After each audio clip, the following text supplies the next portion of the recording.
I rolled my eyes at my boyfriend's proposal because it took 25 years of me begging. He only proposed after he lost his big executive job, and now he's claiming I'm just a gold digger. Yesterday after dinner my 52 female, boyfriend of 30 years, 53 male, proposed to me. He just walked towards me holding a box and said to open it. It was a ring and I had pictured this moment a million different times but never thought I'd be so apathetic. My boyfriend then said that he was retired now and wants to kick back and enjoy life with me, and would love to do it all with me as his wife. A nice speech and all, but from the 5-year mark of our relationship onwards, I had been making clear my deep desire to marry, and was consistently dismissed, given empty promises, gaslit. We had been through the gamut with therapy, and one counselor implied that me telling him we needed to go to therapy and getting his butt on the couch still means nothing if his mind has been made up. I was in denial about the fact he was just giving me the false illusion of progress to stall. My boyfriend and I have 4 kids. The oldest 3 are adults, while the youngest is 15. She was sleeping over elsewhere when this all went down. All of our kids went to a private school filled with typical Southern soccer parents. I had to endure PTA moms' jabs about me not sharing a last name with my kids. Preteen years were hell because the other kids would taunt my kids by saying, "Your dad would rather sin and go to hell than marry your mom." My boyfriend's mom would tell him marriage would be selfish on my part. It is just a piece of paper. My boyfriend ended up rising up the ranks until he became an executive. I was a stay-at-home mom, so I felt like there was always a power imbalance, exasperated by the fact I could be tossed any time. I partly did stay because I wanted my kids to have the best life and because I felt lucky and proud to be partnered with such an intelligent, successful man, but also because I loved him. These past few years my boyfriend's career has taken a downturn. He will never be poor, but the company he was part of took a nosedive during 2020 and he had made enemies out of associates and board members. He decided to step back from his role and take the generous severance agreed upon. Now he is living off his investments and wants to relax. I did not like how his career ended and how he treated people, and I had been deciding whether I wanted to leave and find somebody else after our youngest turns 18. So the proposal was a shock because I should hope that he noticed I have avoided conversations about the future as of late. He rattles on about downsizing our house so we can travel and also cutting back on our other expenses, but we're not married so it's all his money and house anyway. He did notice my eye roll and was offended. He asked what's wrong and I said that suddenly now that he's downsizing I'm good enough to marry. He got mad and said that now that he's downsizing and no longer an executive, I suddenly think our relationship is disrespectful. And started implying I was a gold digger. I was so angry I walked out and said I might just go out looking for a respectful relationship because I don't know what respect is anymore. Was I wrong for doing that? Update 1 day later, at the time of my original post, my boyfriend and I had not spoken since the engagement fight. I've been with him long enough to know that when he goes and closes the bedroom door before I get in, that's a signal that I should sleep in one of the guest rooms, so I did that. However, this morning I broke the ice. I told him about how dismissed I felt over the years. I also said that we are both in our 50s and these last few years have taught us that people at work who kiss the ground you walk on one day can easily turn on you the next. And true partners in life are valuable and hard to find, so I wished he'd treat me like I'm valued. Instead he treats me like he thinks prettier, better, and just as loving is always around the corner. I apologized for the eye roll but told him that if he wants marriage, I want a quick committed timeline and genuine happiness from him to be marrying me. I don't need a big party. He listened to me and finally asked if this was about the money and security. He told me that being an executive's girlfriend required things of me, but if I wanted to work I could have. He said he doesn't think I'm grateful enough for the position in society I was in due to his career. But that he's not mad about the eye roll. He said he didn't succeed by being that sensitive. He went on to say I was not his prisoner so I can leave at any time. But to remember he won't tolerate being made my prisoner either via manipulation. He said that for what it's worth, the engagement ring is mine and I could do whatever I wanted with it. He will also not be accused of not providing for his daughter, so be assured he won't shirk child support. But that he felt what I said before was emotional blackmail. So he no longer wants to go forward with marrying but says if I'd like to travel with him that's fine. Him traveling is non-negotiable, and so if I wanted to get a job it would have to be a remote job. It was a sad conversation and I spent a few hours alone after that. I felt I had nothing to lose, so I just asked him if he would support me getting an associate's, but that most associates for technical careers were in person. He then dropped the bombshell that if I wasn't traveling with him he wasn't going to go those periods without lovemaking. I was astounded by his callousness because he's back to take it or leave it.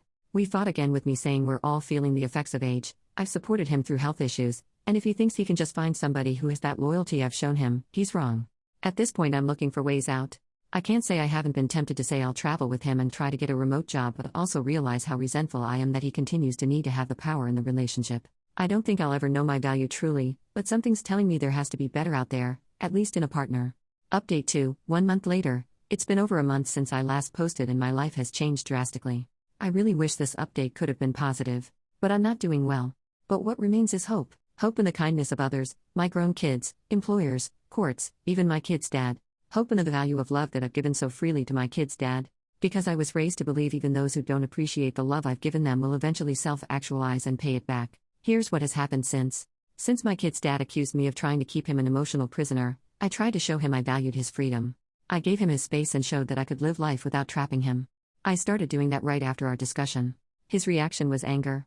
After our talk, he started glaring and picking fights over everything. The speed at which I did housework, my spending, within his allowance, and cut it to nearly zero. And he asked for the ring back during an argument. I took the comments to my post to heart. In particular, advice telling me that if badgered I should refuse to leave the house.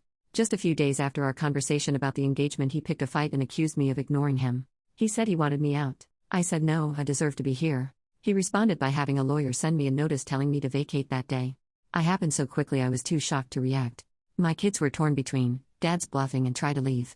But now he's filed to evict. It's up to the courts now. I tried looking for legal aid, but the person I talked to was cold and implied that my status as a mom and partner won't protect me from eviction. I've tried sending out applications for office jobs, but was told by friends to be kind to myself because if one rejection comes, something better will come along. My adult kids suggested I apply for SNAP, food stamps, and I haven't out of shame. They said if I do and dad and I no longer live together, the government will help me collect child support. My grown kids said they can't risk upsetting dad. My oldest told me a gas station was hiring night shift, and he'd try to help once he graduated. Just when I decided to just be grateful for the job, they rejected me after an interview where I feel I spoke well. That hurt. But I keep having hope because every day there are new remote and non-remote jobs posted, saying they'll train the right candidate. I am applying to every corporation it seems, with hope that one of them will take a chance on me, and give me an interview that I will ace. See me for somebody pulling herself up. I know my boyfriend wants me to beg, but I don't know if that would make him drop the suit. I just don't know anymore. I am in my corner of the house trying to keep things normal and applying like it's a job. I don't know what else to say, but that ends my update for now. I maintain hope and dignity. New update, 5 weeks later, the unconscionable happened. A judge is letting my ex-boyfriend evict me.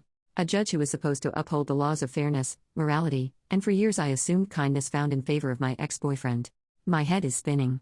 I have not found a job yet. And I did everything right. I applied to hundreds upon hundreds of marketing jobs online. I've gotten 3 responses, but those responses ask me to download communication apps to do the interview and their instructions are so hard to understand. I don't do well with non-concrete directions, so I got too aggravated to respond. However, at this point, I'm desperate enough to interview even there. I have taken the advice to apply to non-marketing jobs. My older daughter wrote me a resume for an office assistant job for a church that only offered 8 to 10 hours a week at $2 over minimum wage. I got called for an interview. And the pastor of all people seemed disappointed after seeing me, and greeted me with a different tone than he greeted the next applicant who came in, a woman in her mid-20s. Horrible behavior from a mid-30s man. He even called me ma'am in this apprehensive tone. I did not get the job, but I feel bad for whoever does. I only have a few days before a sheriff arrives. I called my kids for help. My legal aid attorney predicted I'd only get visitation until I have a stable place. And child support would likely be enough to only partially pay for motel living, so I needed to quickly get a job. How can the world treat a mom like this? My adult kids arranged to meet me and told me there's a reason even their grandma called my ex an alley cat. They offered to sneak food from dining halls when I visit and lend me clothes for interviews, but said their dad laid down the law with regards to sending money. And that it's not my fault, but at some point the shows of fickle affection they've seen during their childhood, where they faced bullying and watched people like me who are kind be scorned. And in all that instability, accomplishments and money were the only constants, and that has made them emotionally apathetic. But that it's hard to fix because it goes hand in hand with the overactive having sense of self-preservation they've acquired. They blame it on watching how self-preservation got their dad far, and the lack of it crushed others. I was able to sell the few things that my ex did not bother to claw away from me. I have enough to book a room at a motel for about a week, but then I don't know. I asked my newly 16-year-old if she'd want to stay with me when I get a motel room. She started crying and begging her dad to let me stay. I will fight for custody with every ounce of strength I have. But I'm guessing her siblings are telling her to enlist self-preservation and stay with her dad. I understand, I do. But she still needs her mom. I'm in contact with a shelter. Hopefully I can find somebody who will fight for me to get housing. But I don't know what my future holds. That's it for now. Thank you everyone for the support.